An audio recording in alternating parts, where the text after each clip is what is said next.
아버지 하나님, 우리의 온 마음과 정성을 다해서 예배를 주님 기뻐 받아 주시니 주님 감사를 드립니다. 우리의 그랬던 생각과 방향이 깨어지게 하시고 하나님의 영광을 위한 올바른 삶을 살아가는 감전의 성도들이 되게 하여 주시옵소서. 예수님의 이름으로 기원하옵나이다. 아멘. 시간 다 같이 사도신경으로 우리의 신앙을 함께 고백하겠습니다. 나는 전능하신 아버지 하나님, 천지의 창조주를 믿습니다. 나는 그의 유일하신 아들 우리 주 예수 그리스도를 믿습니다. 그는 성령으로 잉태되어 동정녀 마리아에게서 나시고 본디오 빌라도에게 고난을 받아 십자가에 못 박혀 죽으시고 장사된 지 사흘 만에 죽은 자 가운데서 다시 살아나셨으며 하늘에 오르시어 전능하신 아버지 하나님 우편에 앉아 계시다가 거기로부터 살아있는 자와 죽은 자를 심판하러 오십니다. 나는 성령을 믿으며 거룩한 공교회와 성도의 교제와 죄를 용서받는 것과 몸의 부활과 영생을 믿습니다. 아멘. 이제 다 함께 일어나셔서 찬송가 312장을 함께 찬양하시겠습니다.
만물을 새롭게 하시는 하나님 아버지 감사합니다.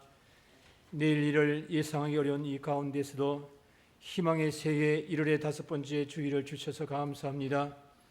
변함없는 사랑으로 우리를 보호해 주시지만 믿음 없이 살아온 한 주원의 우리의 허물과 잘못을 용서하여 주옵소서. 주님 것을 내 것이라고 망각하며 살아왔음 또한 용서하여 주옵소서. 사랑의 아버지 하나님, 지난 20일에 미국의 바이든이 새 대통령의 성경 말씀 위에 손을 얹고 선서하며 취임하였습니다. 하나님 아버지, 이제 그동안의 갈등과 분열, 혼란과 인종차별을 치유하게 하시고 하나님의 창조 질서가 회복되게 해 주옵소서. 나아가서 나라 간의 화평과 질서도 바로 세워가도록 바이든 대통령을 사용하여 주옵소서. 사랑의 우리 아버지, 온 세상이 코로나의 영향 아래 힘들게 살아가고 있습니다. 안전하게 백신이 접종되어서 코로나를 극복할 수 있도록 도와주시옵소서. 특별히 선진국들이 합력하여서 가난한 나라들에게 백신을 공급하여 하나님의 지구촌이 코로나로부터 해방되게 복을 주옵소서. 복에 관한 우리 하나님, 우리 나라를 돌아보옵소서. 생후 16개월 된 정인이가 신앙인의 양부모의 학대로 천국을 갔습니다. 정인이를 지키지 못한 이 나라를 용서하여 주옵소서. 대통령을 비롯한 모든 위정자들을 사용하셔서 위로 하나님을 두려워하고 또한 이 국민들을 잘 보살피고 섬기는 선한 청지기 사명을 잘 감당하게 도와 주옵소서. 아직도 이 사회 곳곳에 어둠의 영들이 존재하고 억울한 일들과 갑질한 일들이 수없이 많습니다. 바로 건대 공평과 정의가 살아나고 은혜와 사랑이 꽃피게 하옵소서. 행복한 우리 감전교회 든든히 서가게 하옵소서. 교회를 이끄시는 우리 박태성 사자 목사님, 늘 성령님의 인도하심 가운데에 우리 감전교회를 마지막 사역이라 여기시고 충성을 다하시도록 사용하여 주시고 영광 받아옵시기를 원합니다. 이 시간도 우리 목사님 말씀 전하십니다. 은혜의 장중에 붙들어 주셔서 듣는 우리 모두에게 말씀에 위로받는 시간이 되어지기를 소망합니다.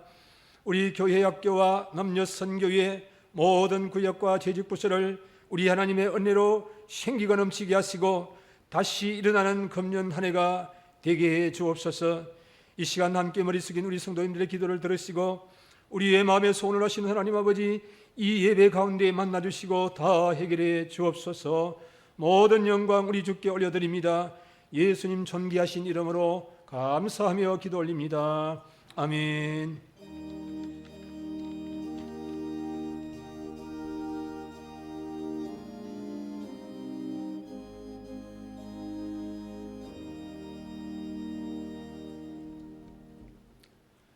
오늘 이 시간 우리에게 주시는 하나님의 말씀은 고린도전서 10장 31절에서 33절까지의 말씀입니다.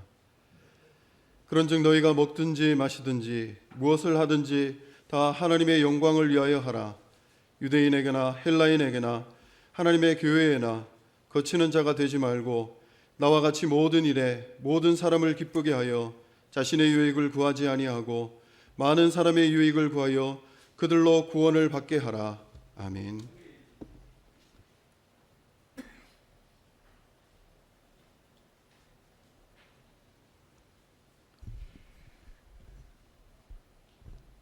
코로나 바이러스로 우리는 정말 많은 것을 잃어버리고 있습니다.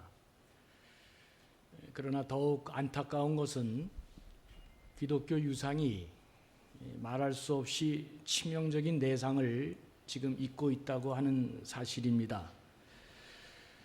권위가 추락하고 신뢰가 실추되었습니다. 이제는 공영방송에서조차도 무슨 이게 팟캐스트니 무슨 유튜브 그런 게 아니라 공영방송에서조차도 교회가 국민에게 당하는 그 모욕이 그대로 지금 방송이 되고 있습니다. 예수 그리스도를 믿으면 너와 내 집이 구원을 얻으리라, 이런 아름다운 글귀가 세워져 있는 교회 앞마당 대리석에 달걀이 날라들고 아직도 모르냐, 그곳에서 빨리 나와라, 교회를 불태워야 한다, 정말 기독교인이라면 이제 지긋지긋하다, 제발 니들이 좋아하는 천국에 빨리 가라, 온갖 상상할 수 없는 저주와 비난이 한국 사회에 난무하고 있습니다. 참 억울하고 답답한 마음 그지할 수 없습니다. 기독교를 그나마 이해하고 있는 상식 있는 사람마저도 이제는 고개를 다 설레설레 저으며 기독교를 버리고 있습니다. 기독교에 대한 인식이 이렇게 바닥으로 떨어진 적은 우리나라 역사상 없습니다. 우리 그리스도인들은 지금 코로나 시절을 겪으면서 개인적으로, 가정적으로, 사업적으로 엄청난 고통을 당하면서 또 다른 이 교회의 신앙의 실추를 경험하며 사회적으로 냉대를 받고 있습니다. 저 역시도 어디 가서 내가 목사다 이렇게 이야기하기가 진짜 어려울 정도로 그런 상황으로 지금 우리가 몰려 있습니다. 사랑하는 교우 여러분, 우리 기독교는 어려운 시기마다 세상 사람들과 다른 특이한 행동을 하면서 우리 정체성을 보여주었습니다. 세상이 감히 따라올 수 없는 한 알의 밀알이 썩어지는 그와 같은 우리의 자기 희생과 사랑으로 그 어려운 시기마다 사람들을 감동시키고 세상이 비치고 소금인 기독교를 드러내면서 오늘날 이렇게 전 세계적인 종교로 우뚝 서 있었습니다. 그런데 작금의 한국 기독교는 완전 세상 사람들의 조롱거리가 되었고 있을 수 없는 모욕을 받으면서 그야말로 주님 말씀처럼 맛을 잃은 소금처럼 세상에 무참히 짓밟히고 쓸모없는 존재로 추락하고 있습니다. 저는 믿음을 지키는 게 대단히 소중하고 우리의 예배를 지키는 것도 대단히 중요하고 우리 신앙을 지키는 게 너무나 중요하다고 생각합니다. 그러나 지금 세상이 어떻게 돌아가는지를 잘 판단하고 우리의 바둑을 귀퉁이 바둑을 둘 것인가 중원의 바둑을 둘 것인가는 잘 생각해야 될 문제입니다. 지금 우리가 행하고 있는 그 믿음의 행위가 도대체 무엇을 위한 믿음의 행위이고 그토록 소중한 우리의 예배는 무엇을 위한 예배인지를 깊이 생각해야 합니다. 바울은 오늘 본문에서 이렇게 말했습니다. 31절에 보면 너희가 먹든지 마시든지 무엇을 하든지 다 하나님의 영광을 위해서 하라. 그러니까 그리스도인들은 어떤 사람이냐, 어떤 상황과 여건에 관계없이 무엇을 하든지 먼저 하나님의 영광을 위해서 사는 사람들이다. 이렇게 바울이 말씀하고 있습니다. 그런데 이제 이 본문만 딱 띄어서 얘기하면 이 말씀이 뭘 얘기하는지 입체적으로 살아나지 않습니다. 오늘 말씀을 더 잘 이해하기 위해서 그 배경이 되는 맥락을 살펴보는 것이 대단히 중요합니다. 오늘 본문은 고린도전서 8장에서부터 시작해서 10장에 이르는 마지막 내용의 결론 부분입니다. 그러니까 오늘 이 결론을 제대로 잘 이해하고 하나님의 영광을 위해 사는 삶이 무엇인지를 알려면 그 앞에 있는 맥락을 잘 이해하는 게 대단히 중요합니다. 고린도전서 8장부터 나타난 핵심적인 이슈는 신전에 바쳐졌던 우상 제물을 우리가 먹어도 좋은가 먹어도 좋지 않은가 하는 문제였습니다. 당시 고린도 교회뿐만 아니고 고린도 그 시장에 유통되어지는 대부분의 고기들은 신전에서 이방신들에게 드렸던 그 제물들을 다시 모아서 시장에 팔았던 것입니다. 그러니까 이런 사실을 알고 있었던 우리 그리스도인들은 이방신들에게 드렸다가 다시 물려낸 이 고기를 먹어야 되냐 말아야 되냐 하는 고민에 빠지게 된 것입니다. 이 문제에 대해 고린도 교회는 의견이 둘로 갈라졌습니다. 언제나 그렇죠. 둘로 갈라져도 한쪽은 극으로 또 한쪽은 극으로 다 이렇게 그냥 언제나 세계 역사가 다 똑같아요. 둘로 갈라졌습니다. 믿음이 좋은 사람들은 아이고 우상이 어디 있어? 우상이라는 게 다 인간이 만든 것이지 그 우상신이 어디 있어? 그런 신에게 바쳐냈던 고기 그 우상신도 없는데 먹어도 좋다. 그 아무것도 아닌 거야. 신경 안 쓰고 믿음이 좋은 사람들은 우상이라는 것 자체가 인간이 만들어낸 것인데 그런 신은 없다고 생각하기 때문에 마음껏 먹어도 좋다. 이렇게 생각하는 사람이 있었습니다. 또 반면에 믿음이 약한 일군의 사람들은 이거 우상에게 드렸던 제물인데 예수 믿는 사람들이 먹는다는 게 이게 가당한 일인가? 절대로 나는 먹을 수 없다. 그러니까 믿음 좋은 사람들은 아무렇게나 막 먹고 살았고 믿음이 약한 사람들은 우상을 무슨 신처럼 생각해서 하나님 섬기는 내가 어떻게 다른 신들에게 섬겼던 이 제물을 먹는단 말인가? 절대로 그럴 수 없다. 상황이 이렇게 전개되면서 서로 정죄하고 판단하고 비판하면서 고린도 교회 공동체는 아주 심각한 상처를 입게 됐고 교회가 내용을 겪게 됐습니다.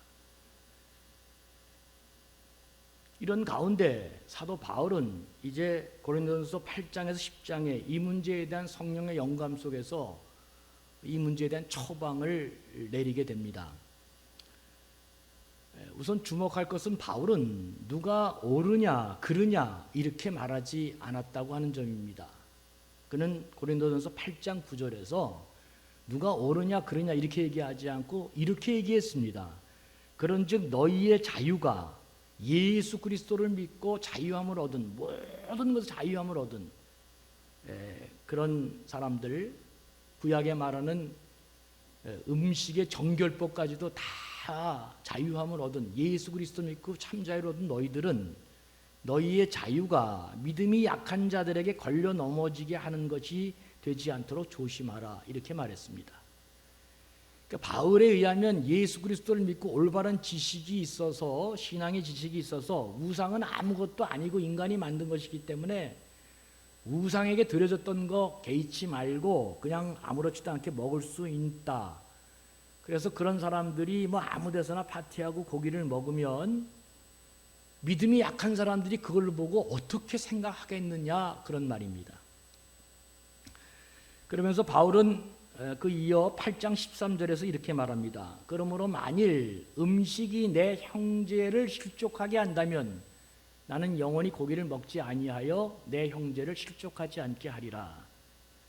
그러니까 나는 자유하고 말씀에 근거해서 어떻게든지 내가 말씀에 따라 사는 거, 그러나 자유하고 그거 좋지만 그보다 바울이 더 중요하게 관심을 갖고 우리에게 말씀하고 있는 것은 우리가 함께 사는 공동체의 이론이라고 하는 사실을 잊으면 안 된다고 하는 것을 말씀하고 있습니다. 그러면서 고린도전서 10장 23절에서 이렇게 말합니다. 모든 것이 가하나, 예수 그리스도의 신앙으로 내가 자유함을 얻고 그런 구약의 율법의 조항이나 기타 어떤 것에 대해서 내가 자유하서 모든 것이 가하나, 그러나 그게 모든 것이 유익한 것은 아니다. 모든 것이 가하지만 모든 것이 덕을 세우는 것이 아니라고 하는 아주 중요한 말씀을 바울이 합니다. 그러니까 나에게 유익하고 내가 아는 지식과 상식으로 이게 아무 문제가 없고 나에게는 아무런 거리낌이 없고 그렇게 된다 할지라도 이게 내 하는 행동이 내 자유함이 형제에게 거침이 되고 공동체의 거침이 되면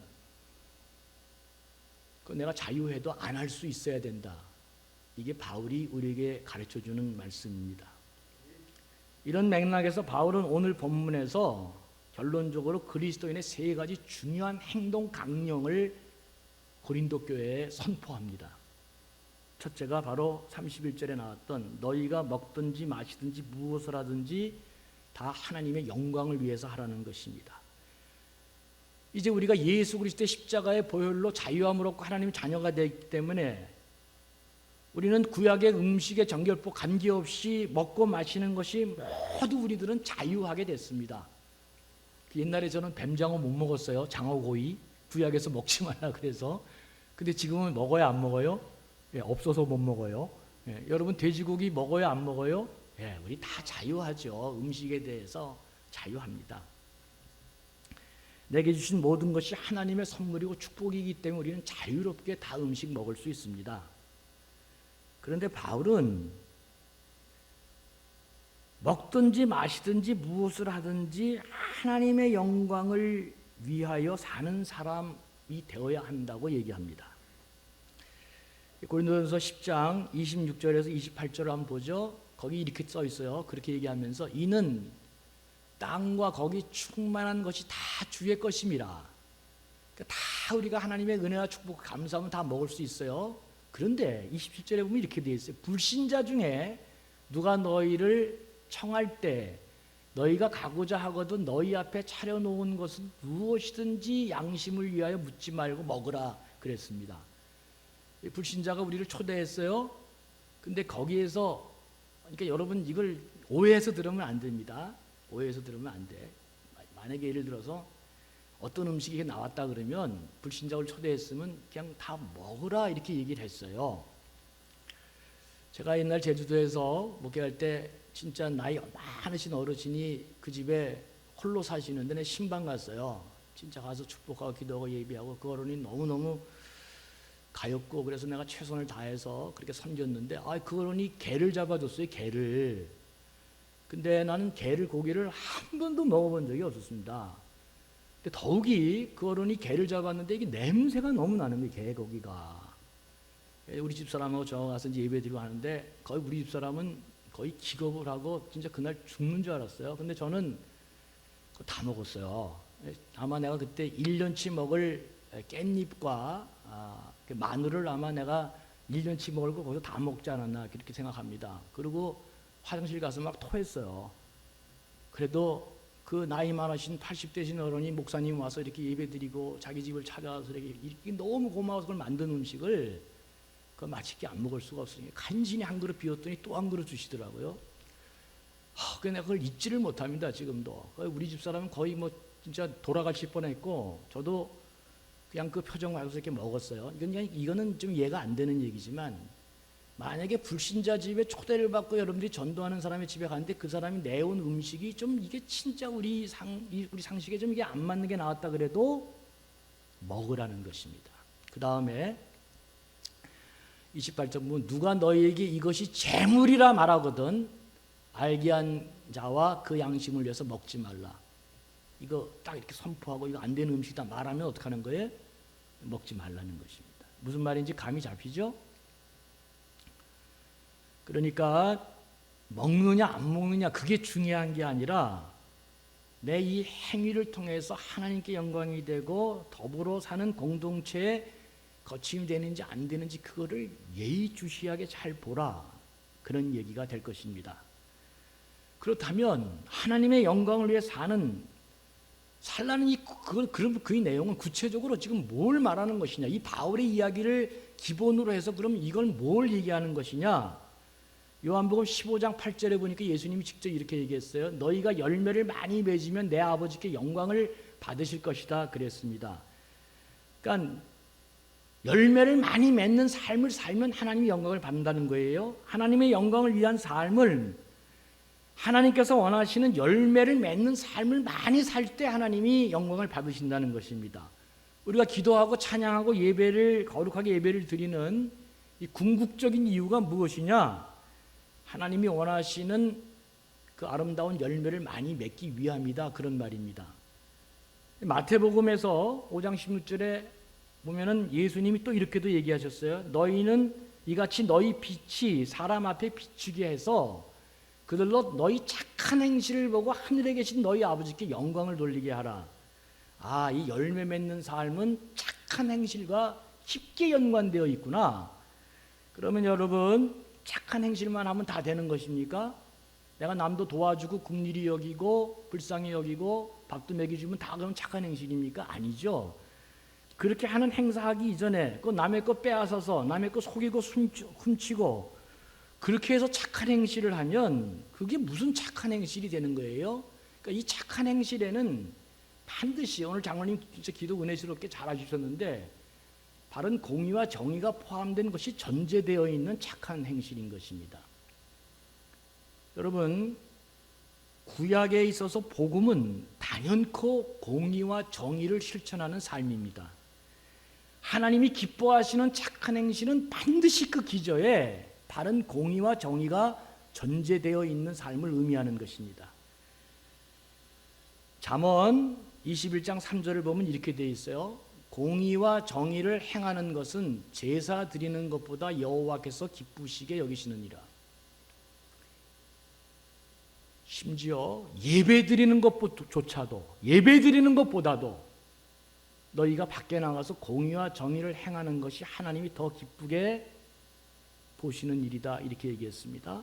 한 걸음 더 나아가 아모스서에 보면 아모스 5장 21절 이하에 보면 내가 너희 절기를 미워하고 그리고 멸시한다 그랬어요. 예배드리는 거 절기에 따라 예배드리는 거 그 미워하고 멸시한다. 너희 성회들을 기뻐하지 않는다. 막 예배 드리고 이렇게 성회까지 그러면서 뭐라고 했냐? 오직 정의를 불같이 공의를 마르지 않는 강같이 흐르게 할지니라 그랬습니다. 그러니까 여러분 각자 자기 삶의 영역에서 언제나 공의롭고 정의롭게 살아가면서 착한 행실을 하는 것, 이게 하나님이 기뻐하시는 삶의 열매고 이게 하나님이 기뻐하시는 행위구나 하는 것을 알게 됩니다. 여러분, 판사가 지나가는 사람, 어려운 사람은 도와주고 판결을 굽게 하는 것은 그거는 착한 행실이 아닙니다. 판사는 자기 판사의 위치에서 어떤 외부적인 압력에 관계없이 바른 판단하에 공의와 정의를 실현하고 올바르게 사는 것이 그는 가장 착한 행실을 하는 사람입니다. 목사는 설교가 생명이면 설교가 오염되지 않고 바르게 하는 게 착한 행실이고 그 외에 다른 아름다운 삶을 사는 게 목사다움인 것입니다. 의사는 생명을 구하는 자답게 의사답게 착한 행실을 하는 것, 공의와 정의를 기반으로 하는 것, 그게 바로 하나님이 기뻐하시는 삶인 것입니다. 교사는 교사대로, 공무원은 공무원대로 공의와 정의를 기반으로 착한 행실을 하고 사는 것, 이게 하나님이 오늘도 우리에게 그토록 원하시고 기뻐하는 삶이다. 이게 하나님의 영광을 위한 삶이다. 뭐 대단한 게 아니고 자기 영역에서 목사는 목사답게, 장로는 장로답게, 또 사회에서 사회인답게 그렇게 거기에 걸맞는 삶을 바르게 사는 게 중요하다, 그런 말입니다. 제가 존경하는 한국의 목사님이 있습니다. 그분의 글을 읽다가 이런 글을 보고 여러분들에게 소개하려고 합니다. 이분이 어느 날 영등포에서 노래방을 경영하는 분이 전화를 했다는 것입니다. 당시 그분의 나이는 51세, 집사고 한 가정의 가장이고 그의 아버지는 또 목사님이셨다 그래요. 그분은 무슨 일을 했냐면 일이 지치고 피곤한 이 공단 근로자들에게 노래방을 경영하면서 그래도 이분들의 삶을 좀 이렇게 기분을 새롭게 하기 위해서 그리스도인의 양심에 부끄럽지 않게끔 지켜야 될 법규를 잘 지키면서 노래방을 운영했다고 합니다. 그런데 이 노래방 못해 먹겠다고 이분이 전화한 거예요. 왜 못해 먹겠느냐? 오래전부터 파출소 직원이 온갖 행패를 부려서 도저히 이 장사를 못해 먹겠다는 것입니다. 수시로 찾아와서 돈을 요구하고 만일 불응하면 이게 불신검문한다 그러면서 방마다 다 돌아다니면서 손님들의 주머니들을 다 일일이 검색하고 혹시 뭐 마약이나 이러면서 손님들을 이 경찰관이 와서 다 쫓아내기가 일쑤였다는 것입니다. 그래서 지금까지는 잘못된 것인 줄 알면서도 돈을 주면서 그렇게 장사를 했지만 이제 더 이상 견디지 못하고 용납할 수 없겠다. 그래서 자기 한 사람 희생을 각오하고서라도 동네 사람들의 상인들을 더는 이 잘못된 경찰관의 시달림을 받지 않도록 문제의 경찰관을 내가 고발하기로 마음을 먹고 그렇게 행동하기 전에 이게 과연 진짜 하나님 뜻에 합당한 행동인지 확인하기 위해서 목사님께 전화드렸습니다. 이렇게 그분이 얘기한 내용입니다. 그러면서 그분이 이렇게 얘기했어요. 목사님, 제가 그 경찰관을 고발하면 이곳에서 장사 계속 못할 것입니다. 어디 가서 리아카를 끌 각오하고 내가 이 일을 좀 하려고 합니다. 여러분, 올바른 일을 하려면 희생 없이 그 일이 어떻게 되겠어요? 각오하고 하는 것이죠, 다. 그때 제가 존경하는 목사님이 그 전화의 상담을 받고 이렇게 대답을 했다고 그럽니다. 정말 장하십니다. 주저 말고 고발하십시오.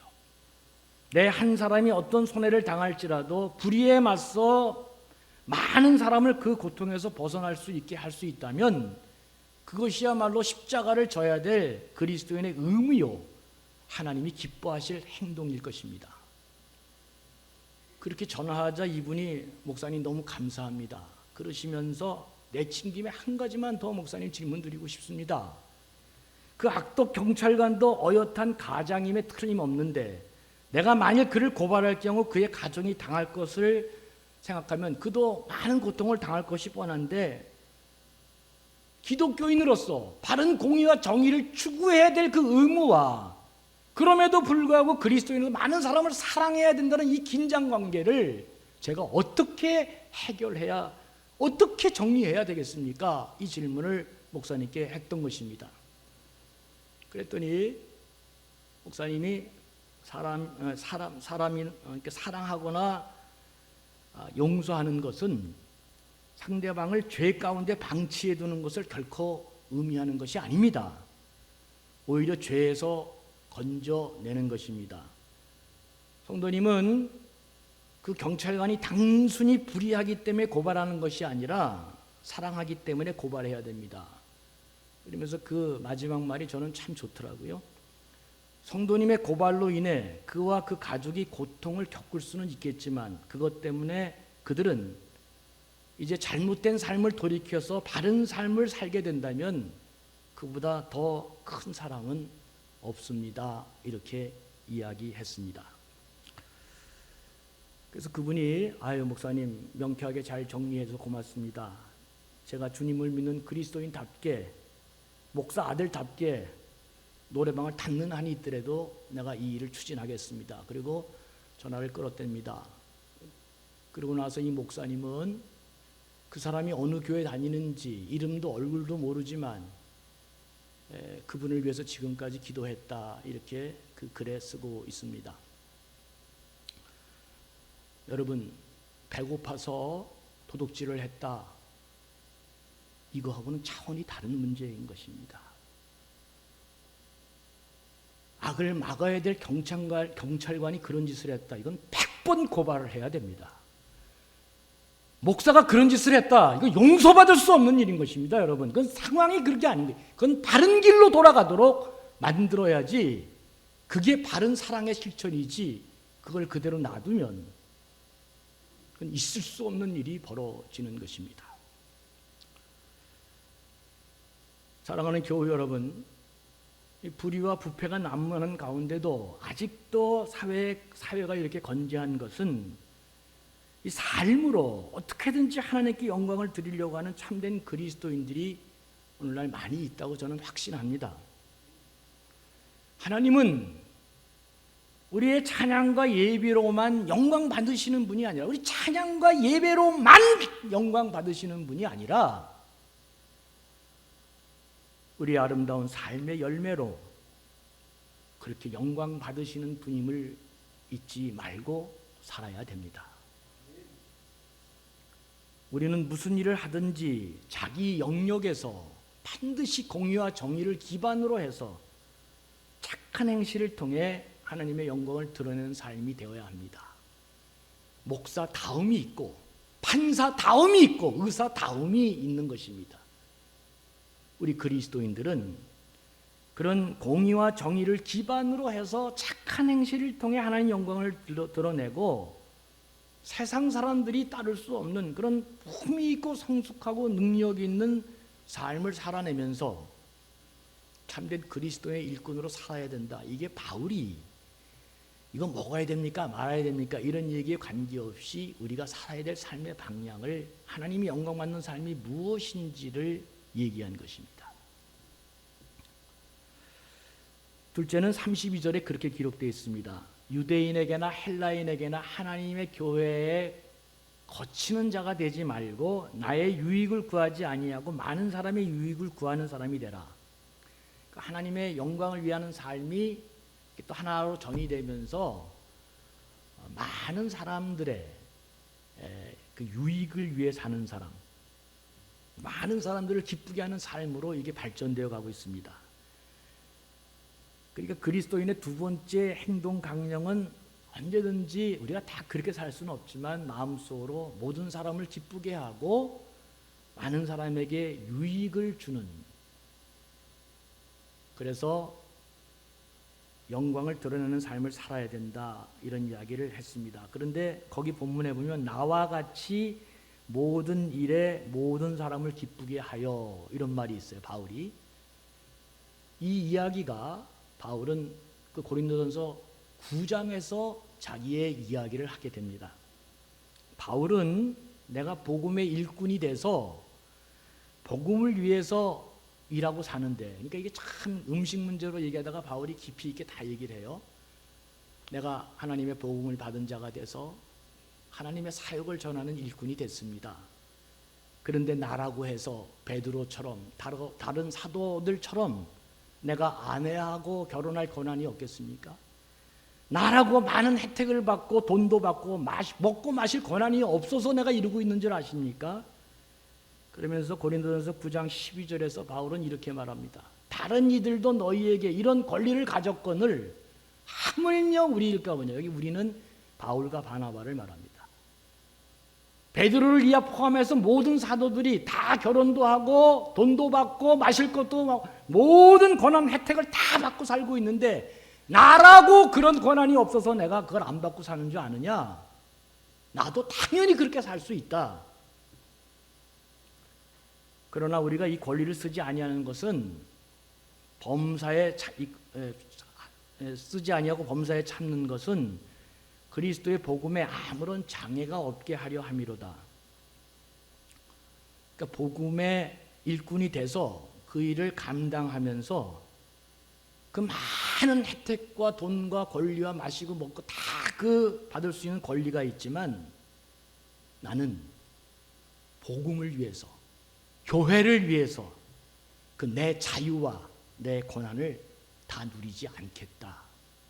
바울이 지금 먹고 마시는 걸 이렇게 또 확장시켜서 말하고 있습니다.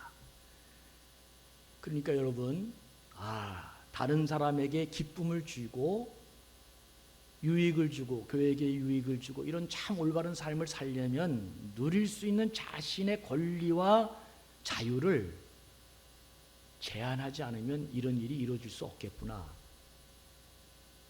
이런 생각을 갖게 됩니다. 중국에서 선교사로 수고하신 김한나 선교사님이 작년 4월에 한국에 돌아오셨습니다.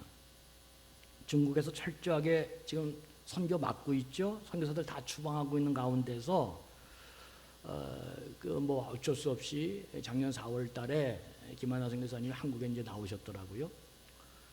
그런데 김만나 선교사님이 이제 다시 중국으로 들어갈 수 없는 형편이 됐기 때문에 이제는 한국에서 남은 여생은 주님을 위한 삶으로 헌신하기로 그렇게 마음을 먹고 사회복지에 관한 공부를 작년부터 이렇게 시작하면서 사이버 대학 온라인에서 공부하고 계시는 것을 제가 알았습니다.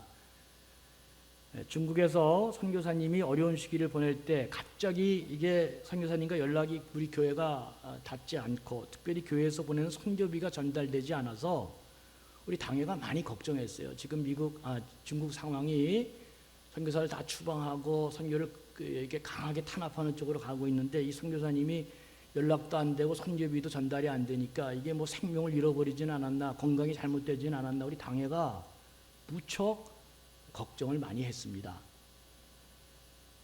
그래서 그렇게 걱정하고 기도하면서 당회가 뭘 결정을 했냐면 지금은 연결이 되지 않아 선교비도 전달이 안 되지만 전달하지 못한 선교비를 연결이 되면 다시 잘 이렇게 전달하도록 하기 위해서 보낼 선교비를 다 이렇게 모아놓았어요. 그런데 김한나 선교사님은 이게 선교비가 어떤 잘못됐는지 하여튼 선교비가 전달이 안 되니까 지난 20여 년간 교회가 우리 자기를 위해 도와줬는데 이제는 교회가 선교를 지원 안 하고 방향을 바꿨나 보다 이렇게 생각하시면서 교회에 부담을 주지 않기 위해서 아예 연락을 안 했다 그럽니다. 근데 이게 참 특이한 분이에요. 대개 선교사들은, 훌륭한 선교사들도 일단 선교비가 안 오면 연락을 하거든요. 근데 우리 김한나 선교사는 교회에 부담을 주기 싫어서 연락을 안 했다고 저한테 말씀을 하시더라고요.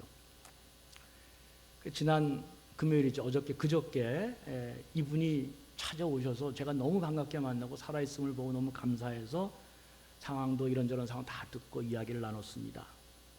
어쨌든 저희 교회가 선교비로 전달하지 못한 돈을 그래도 선교사님 이제 뭐 한국에서 다른 삶을 가시던 어떻든 이것을 꼭 받으시고 이렇게 도움이 되셨으면 좋겠습니다. 내가 간곡히 말씀했는데 이 김한나 선교사가 저한테 이런 고백을 했습니다. 목사님, 감전교회와 어떻게 연결이 잘 안 되는 바람에 선교비가 지원을 받지 못했지만 우리 하나님이 놀랍게도 다른 분들을 통해서 다 이렇게 지원해 주셔서 아무 문제 없이 활동을 잘하고 중국의 사역을 마치고 제가 한국에 돌아왔습니다.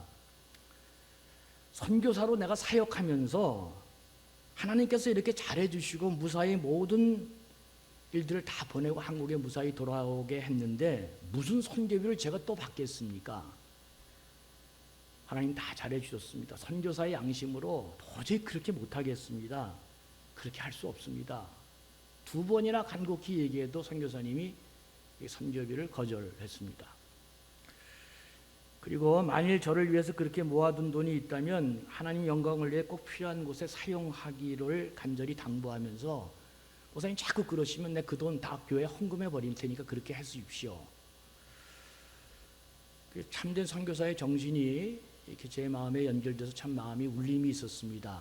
그리고 마음속으로 이 돈은 교회를 위해서도 다른 어떤 사람을 위해서가 아니라 반드시 하나님 영광을 위한 귀중한 선교 사역을 위해서 이 돈을 내가 사용하도록 선교부장님께 제가 그렇게 지시를 했습니다. 그리고 제가 마지막으로 간곡히 부탁한 것은 지금 뭐 온라인 2년간 사이버 대학에서 사회복지를 공부하는데 제가 부디 우리 김하나 선교사님 공부할 수 있도록 장학금은 꼭 드리고 싶습니다. 그 2년간 공부하는 돈을 장학금을 드리고 싶습니다. 그러니까 선교사님이 그러더라고요. 지금도 제가 다 감당하고 잘하고 있습니다. 목사님 그거 필요 없습니다. 괜찮습니다. 그걸 간곡하게 내가 부탁을 해서 아예 부탁을 하는 바람에 그러시다면 목사님 그러면 제가 기쁘게 받겠습니다. 지난 20여 년 동안 우리 교회가 베풀어 주신 사랑만으로도 너무너무 감사한데 극구 사양하면서 안 받겠다고 했지만 목사님 그런 마음으로 하시면 제가 기쁘게 받고 그렇게 열심히 준비하고 공부하겠습니다. 그리고 제가 그랬어요. 그러면 요번 주일부터 우리 교회 나와서 신앙생활 해야지 그랬더니 아이 목사님 제가 이렇게 하다가 선교사로 살았다가 여기 교회에 있으면 또 여러 사람 부담스러우니까 저는 그냥 하나님 인도하시는 대로 또 남은 사역을 그렇게 잘 준비해서 사회복지하면 또 아마 어른들도 잘 섬기는 귀한 사역으로 이렇게 가게 하겠습니다 하고 이렇게 대충 말씀을 나누고 기도하고 그리고 헤어졌습니다. 선교사님과 대화를 끝나고 이상하게 제가 조용히 제 자신을 한번 돌아보게 됐습니다. 근데 분명해지는 게 딱 한 가지가 있더라고요. 내 인생이 하나님 앞에서 너무나 부끄럽고 얼굴이 뜨거워지고 그리고 참 추잡한 모습이 어느 때였을까 이렇게 생각해 보니까 그것은 언제나 예외 없이 나만을 주장하면서 내 것 좀 더 챙기겠다고 몸부림쳤던 때가 가장 진짜 추접하고 부끄럽고 내 자신이 참 하나님 앞에 얼굴을 들 수 없었을 그때였다는 생각이 선교사님을 통해서 다시금 내가 깨닫게 됐습니다. 왜 세상이 이렇게 살만하지 못할까? 왜 예수님을 잘 믿는 가정인데 저 가정은 저렇게 뵙기 못할까? 왜 내 삶은 이 모양 이 꼴일까? 그것은 내가 다 누릴 수 있으나 누군가를 위해서 내가 다 누리지 않겠다고 하는 삶의 열매를 우리 마음속에 갖지 않고 살기 때문에 그런 것입니다. 그러면 30년 신앙생활에도 하나님의 영광을 위해서 사는 열매는 하나도 맺히지 못하는 것이고 좀 더 심하게 가면 기독교인이라면 지긋지긋하다 이런 이야기를 들을 수도 있습니다. 마지막 세 번째 33절입니다. 다 읽은 다음에 맨 마지막에 그들로 구원을 받게 하라. 이게 결론입니다. 우리 그리스도인들은 무슨 일을 하든지 이게 먹냐 마냐 그게 중요한 게 아니라 생명을 살리는 구원과 관계되어 있어야 된다고 하는 것입니다.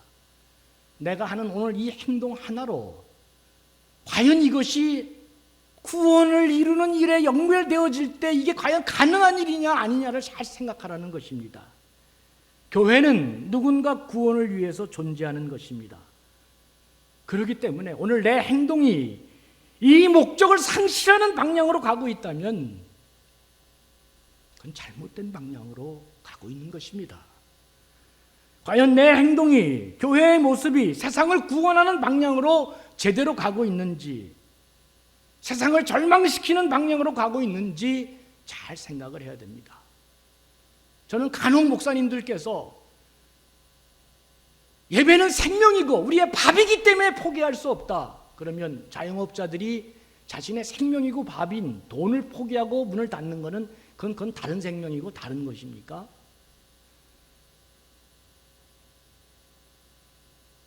도대체 무엇을 위한 예배이고 무엇을 위한 믿음인지를 오직 나만 생각하고 내 것만을 추구하고 내 것만을 보장하겠다고 한다면 저는 우리 감전교회 모든 교우님들 제가 확신합니다. 지난 7년간 목회했기 때문에 이동규 장로님 오늘 기도하셨습니다. 이분 1년간 교회 안 나와도 예배 못 드려도 이분 절대로 믿음 죽지 않는 분입니다. 그리고 그 예배가 왜 못 드리는지를 알고 있기 때문에 그 믿음이 절대로 죽지 않는다고 저는 확신합니다. 우리 교인들은 예배 안 드린다고 믿음 사라지고 엉망진창될 교인 저는 하나도 없다고 생각합니다. 하나님의 영광을 위해서 모든 사람을 기쁘게 하고 많은 사람에게 유익을 주고 마침내 누군가의 구원을 위해서 이 세 가지 행동 강령에 따라 우리 삶을 어떤 순간에든지 생각하고 살아간다면 다 어느 것 하나 소중하지 않은 게 없죠. 그럼에도 불구하고 귀퉁이 행동을 하는 게 아니라 중원의 멋진 행동을 하면서 더 보람 있고 깊이 있고 품위 있는 멋진 그리스도인이 일꾼이 될 것이라 확신합니다. 아무쪼록 코로나 기간 동안 여러분 더욱더 멋있고 품위 있고 그리고 능력 있는 그리스도인 되기를 주의 이름으로 간절히 축원합니다. 하나님 아버지, 어려운 시간들을 보내고 있습니다. 바울의 말씀을 다시 듣습니다. 하나님 영광을 위한 이 세 가지 강령을 잊지 않고 살게 도와주시고 어렵고 힘들수록 더욱 빛을 발하는 우리 감전의 멋진 살아있는 능력의 그리스도인들, 품위 있고 고상하고 깊이 있는 교인들 되어질 수 있도록 주께서 성령으로 언제나 이들의 영혼과 마음을 감동시키고 착한 행실로 하나님 영광을 보여드리는 복된 교우들 되게 해 주시옵소서. 감사하며 예수님의 이름으로 간절히 축복하고 기도하옵나이다. 아멘.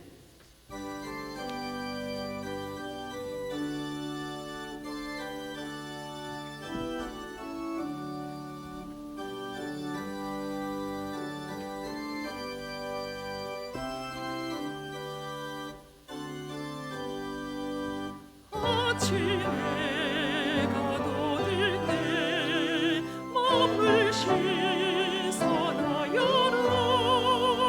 나도 세상 죄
이 시간 11조 감사 선교 기타 헌금을 하나님께 봉헌하겠습니다.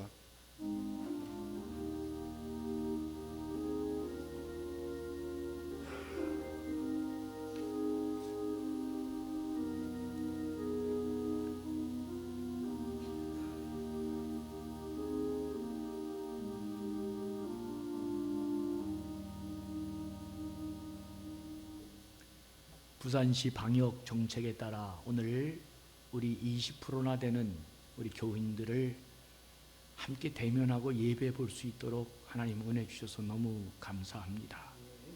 참 보고 싶은 얼굴들을 이렇게 보면서 예배 드리니 하나님 너무 좋습니다.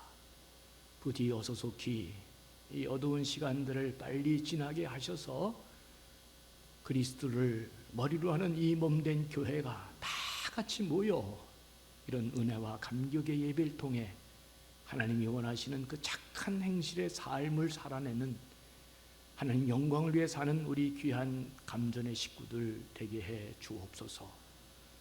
오늘도 이분의 주님 사랑하는 아름다운 헌신과 그 귀한 봉사와 아름다운 마음을 받고 마음이 많이 이렇게 참 기쁘기도 하고 많이 답답하기도 합니다. 너무나 힘든 시절을 보내고 있는데 오 주여 아버지 하나님, 당신이 택해 주신 이 귀한 당신의 백성들을 하나님 친히 불꽃 같은 눈으로 보호하시고 지켜주셔서 주여 이 어려운 고비를 잘 견뎌내게 하시고 더욱더 이 어려울 때일수록 품이 있고 깊이 있는 삶을 통해 하나님 영광 드러내게 하시고 하나님 심히 연약하여 쓰러질까 두렵사오니 이들이 살 수 있는 길도 열어주시고 하나님 이들이 더욱더 하나님 영광 돌릴 수 있도록 영육간에 모든 면에 부족함이 없도록 복을 내려 주시옵소서. 감사하며 예수님의 이름으로 간절히 축복하며 기도하옵나이다. 아멘. 네, 오늘 이렇게 또 오셔서 예배드리게 돼서 너무 감사하고 고맙습니다. 우리 잠깐 주보를 보면서 교회 생활 안내를 받겠는데요. 예, 이제 부산시 2단계 의거에서 100명 정도의 100명 내외의 그 인원으로 대면 예배를 드리게 됐습니다. 예, 감사하고 또 이렇게 1단계로 낮춰져서 더 많은 인원들이 거리두기를 두고 또 오시면 좋겠고 하여튼 빨리 모든 것들이 정상화되면 참 좋겠다 그런 생각이 들었습니다. 예배 시간 잘 보시고 우리 교회는 확실한 방역을 두면서 거리두기로 하면서 예배가 다 이렇게 오픈되고 있습니다. 예배에 많이 참여하셔서 다 같이 또 신앙의 삶도 갈 수 있기를 바랍니다. 대면 예배가 됐기 때문에 오늘 공동의회 3부 예배 끝나고 공동의회 잠깐 있겠고요. 또 우리 공동의회 후에는 정기당회도 있겠습니다. 또 다음 주일은 재직회 그냥 대면 예배가 되니까 재직회도 그대로 또 있도록 하겠습니다. 연말에 언제나 기도 카드를 작성해서 제가 연초에 기도원에 가서 기도도 하고 그랬는데 올해는 그렇게 하지 못했습니다. 오늘까지 기도 카드를 작성해서 내신 분들은 제가 새벽 기도 때마다 기도 제목을 보고 또 같이 중보기도 하도록 하겠습니다. 여전도회 연합회에서 선교기금 마련을 위한 떡국 판매하죠. 이거 아주 굉장히 중요한 행사입니다.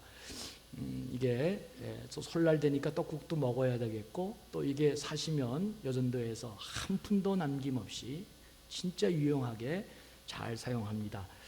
오래 끌지 마시고 오늘 그냥 다 이렇게 매진 끝 추운데 고생하지 않도록 오늘 그냥 다 사셔서 그냥 한 방에 다 끝내주시면 참 좋겠다 그런 생각이 들어집니다.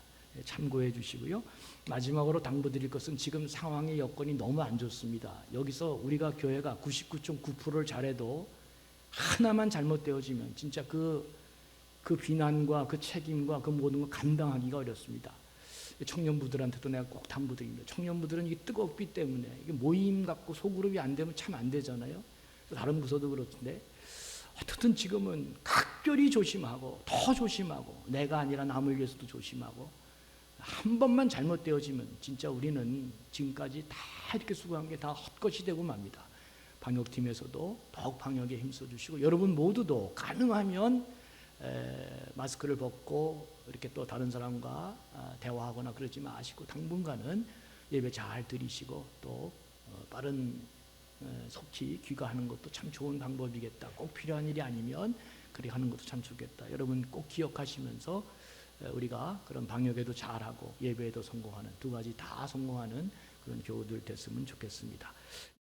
오늘 바로 그 김한나 선교사님이 오늘 2부 예배에 오셨습니다. 2부에 오셔가지고 우리 장학금을 좀 전달하려고 그랬는데 한 말씀 하시라 그랬더니 뭐 목사님이 다 자세한 건 하시고 간단하게 인사 한 말씀 하겠다 그랬습니다. 우리 김한나 선교사님 잠깐 앞으로 나오시죠. 예, 앞으로 마이크 앞으로 나오시죠. 자, 우리 여러분 뜨겁게 박수로 환영하겠습니다. 아유, 그래. 자, 우리 뭐 자세한 이야기는 제가 다 설교 시간에 했으니까 우리 간단하게 김한나 선교사님 우리 인사 한번 간단한 말씀 한번 듣겠습니다. 예. 할렐루야, 반갑습니다. 그동안 여러모로 기도해 주시고 또 이렇게 물심양면으로 함께 해 주셔서 정말 감사합니다. 저는 이제 사회복지학을 이렇게 공부하면서 앞으로 이제 한국에서 제가 할 일들을 그렇게 준비하는 그런 가운데 있습니다. 계속 기도해 주시기 바랍니다. 감사합니다. 예, 우리 선교 잠깐 하고 계시죠? 우리 선교부장님께서 직접 선교부에서 준비한 장학금을 우리 김한나 선교사님한테 증정했습니다. 박수로 한번 예, 제가 한번 기도하겠습니다. 예, 기도하겠습니다. 하나님 여기 김한나 선교사님이 있습니다. 아버지 하나님, 그 가는 모든 미래의 길들을 선히 인도해 주시고 하나님 영광 받아 주시고 은혜의 징검다리 낳아 주셔서 언제나 하나님 동행하시고 함께하는 놀라운 기적과 역사가 많이 일어나게 하시며 그의 삶을 돌이켜 하나님 앞에 한 점 부끄러움 없이 언제나 멋지고 아름다운 삶의 열매를 맺히면서 많은 사람들을 올바른 곳으로 인도하는 복의 근원이 되게 해 주옵소서. 감사하며 예수님의 이름으로 간절히 축복하며 기도합니다. 아멘. 네, 고맙습니다. 김한나 선교사님 감사합니다. 네, 고맙습니다. 자, 우리 이제 일어나셔서 1장 참송 한 개 부르겠습니다.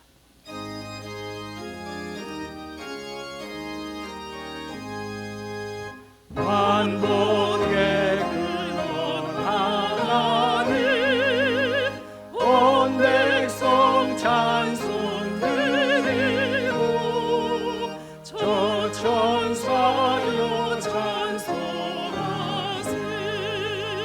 찬송 성도 성자 성령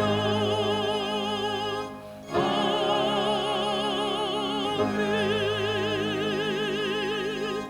지금은 우리 주 예수 그리스도의 크신 은혜와 하늘에 계신 우리 아버지의 그 놀라우신 사랑하심과 성령의 감동 감화 교통하시고 인도하심이 어렵고 힘들고 고통스러운 시간을 보낼 때마다 옷깃을 여미고 내가 구원받아 하나님 자녀 되어서서 내 삶에 중요한 부분이 없지 않지만 그보다 먼저 언제나 하나님의 영광을 위해 내 삶을 선택하고 누군가의 기쁨과 유익을 생각하고 마침내 하나님 구원을 이루는 삶으로 평생 호흡이 있는 날까지 그렇게 살기를 다시금 다짐하고 노력하겠다고 그렇게 결정하는 이 귀한 하나님의 택해 주신 이 사랑하는 백성 감전의 모든 가족들 위에와 우리 교회 위에 이제로부터 영원토록 함께 하옵시기를 간절히 축원하옵나이다. 아멘.